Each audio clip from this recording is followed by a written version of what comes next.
Halo, apa kabar? Saatnya Anda menyimak berita Palembang bersama saya Tabita Putri.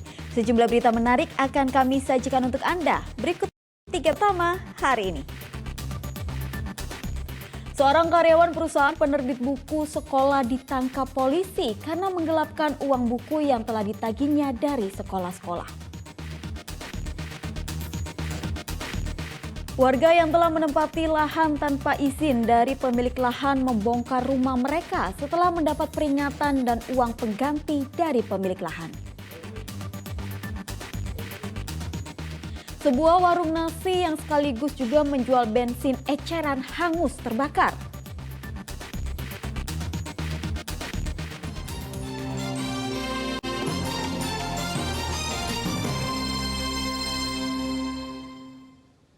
Informasi pertama, sebuah warung nasi yang juga dijadikan tempat pangkalan minyak eceran di kawasan Seberang Ulu 2, Palembang terbakar pada Sabtu siang.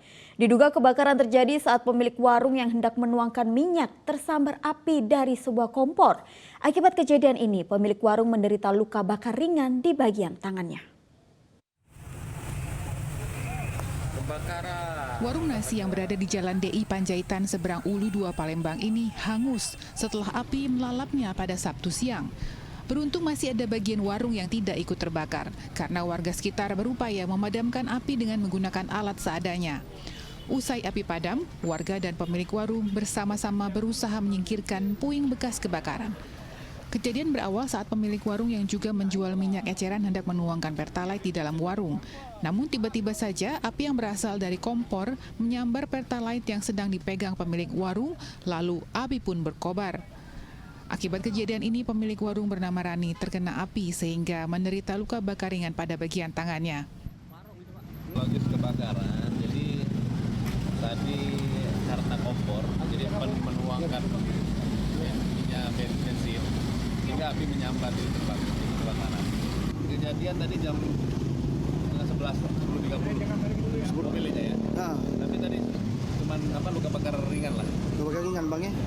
Nilai kerugian yang diderita korban belum diketahui karena masih didata oleh polisi. Dedi Irwansyah melaporkan dari Kota Palembang. Seorang pelaku penggelapan uang milik sebuah perusahaan penerbit buku sekolah diringkus tim reskrim dari Polres Ogan Komering Ulu Timur. Polisi menangkap pelaku saat berada di sebuah rumah kontrakan di wilayah Belitang, Oku Timur. Sementara uang ratusan juta rupiah hasil kejahatannya dihabiskan untuk bersenang-senang. Wahyu Dwi Nugroho, warga Martapura, Kabupaten Oku Timur ini digelandang polisi ke Mapolres Ogan Komering Ulu Timur beserta dengan barang bukti buku paket berjumlah 120 eksemplar, kwitansi pembayaran dari sekolah dan sebuah gawai. Pelaku yang diringkus polisi di sebuah rumah kontrakan di Kecamatan Belitang, Kabupaten Oku Timur ini dituduh telah menggelapkan uang milik perusahaan di tempatnya bekerja.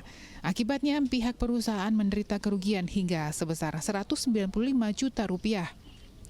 Pelaku merupakan karyawan dari sebuah perusahaan penerbit buku sekolah yang ada di Kabupaten Ogan Komering Ulu Timur. Modus yang digunakan pelaku dengan cara menagih uang buku ke sejumlah sekolah yang ada di Kabupaten Oku Timur. Namun uang hasil penagihan tersebut dipergunakannya untuk kepentingan pribadi. Nah, kemudian dari pelaku ini merupakan karyawan dari perusahaan tersebut yang ditugaskan sebagai sales dan juga sebagai yang melakukan penagihan ke sekolah-sekolah yang mereka jualkan buku tersebut. Kemudian dari hasil penjualan buku tersebut oleh terduga pelaku ini dilakukan penarikan atau penagihan ke tiap sekolah. Kemudian hasil dari tagihan tersebut tidak disetorkan ke perusahaan tempat di mana pelaku ini bekerja. Uang buku hasil penagihan ke sekolah-sekolah telah dihabiskan pelaku untuk bersenang-senang dan membeli sebuah sepeda motor. Di saat ada penjualan buku, ada setoran dari sekolah, saya pakai uangnya Pak. Dipakai uangnya? Iya Pak. Untuk apa makainya? Untuk kebutuhan sehari-hari sama hiburan Pak. Hiburan? Iya Pak. Berapa total uang yang digelapkan? Sekarang ini digelapkan 195 juta, Pak. Berapa? 195 juta. 155 juta. Atas perbuatannya, pelaku dijerat polisi dengan pasal tentang penggelapan yang ancaman hukumannya paling lama 4 tahun penjara. Dedi Irwansyah melaporkan dari Kabupaten Ogan Komering Ulu Timur.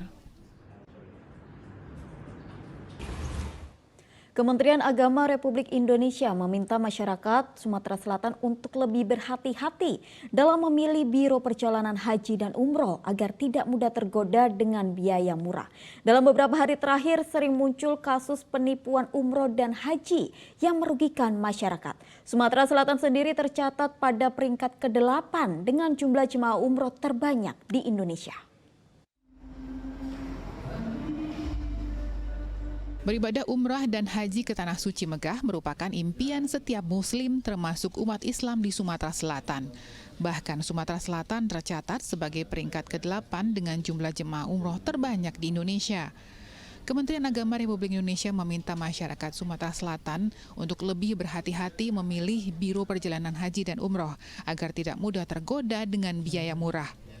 Dalam beberapa hari terakhir, sering muncul masalah penipuan umroh dan haji yang merugikan warga. Imbauan ini disampaikan saat peluncuran dan pemberian sertifikat penyelenggara ibadah haji khusus kepada Biro Perjalanan Haji dan Umroh di Palembang. Jemaah dalam mencari travel itu harus melihat atau menerapkan 5 pasti yang ditetapkan oleh pemerintah. Ya kan? 1. Pastian terkait izinnya, kemudian pasti terkait layanannya, visanya, gitu kan. Kemudian terkait juga penerbangannya, terkait layanan akomodasi di sana. Ada 5 pasti yang harus diketahui oleh jemaah. Tentu kita Kementerian Agama melakukan pengawasan rutin. Bahkan di bandara-bandara kita punya petugas-petugas mengawasi calon jemaah yang akan berangkat. Kementerian Agama Republik Indonesia mencatat jemaah yang akan berangkat umrah ke Tanah Suci pada tahun 2023 berjumlah lebih dari 2 juta orang.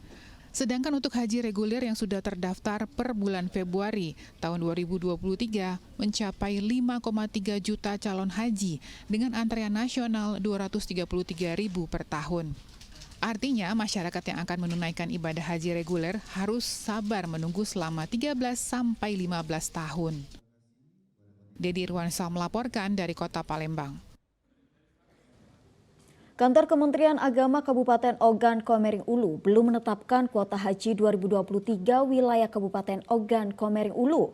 Angka pasti kuota haji dari Kabupaten Ogan Komering Ulu baru menunggu kepastian penetapan kuota haji 2023 dari Kementerian Agama Republik Indonesia.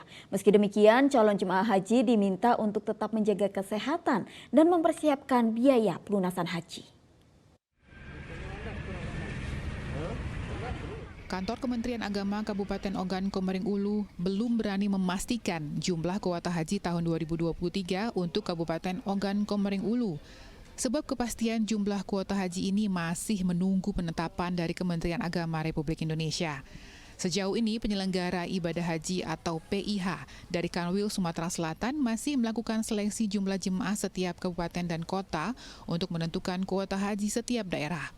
Pada penyelenggaraan ibadah haji kali ini, kantor Kemenak Kabupaten Oku akan memprioritaskan calon jemaah yang tertunda keberangkatannya pada tahun 2022. Calon jemaah haji yang tidak bisa diberangkatkan ke Tanah Suci berjumlah 151 orang dengan berbagai alasan. Para calon jemaah diminta untuk mempersiapkan biaya pelunasan haji.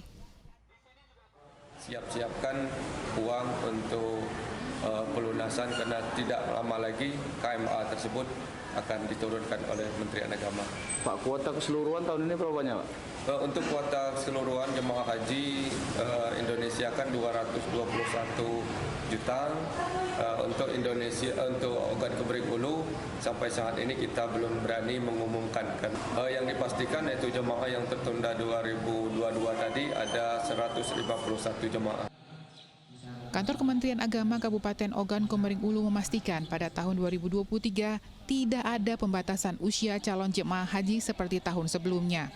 Calon jemaah haji berusia 65 tahun ke atas yang sempat tertunda keberangkatannya pada tahun 2022 akan diprioritaskan berangkat ke Tanah Suci pada tahun 2023. Dedi Irwansyah melaporkan dari Kabupaten Ogan Komering Ulu.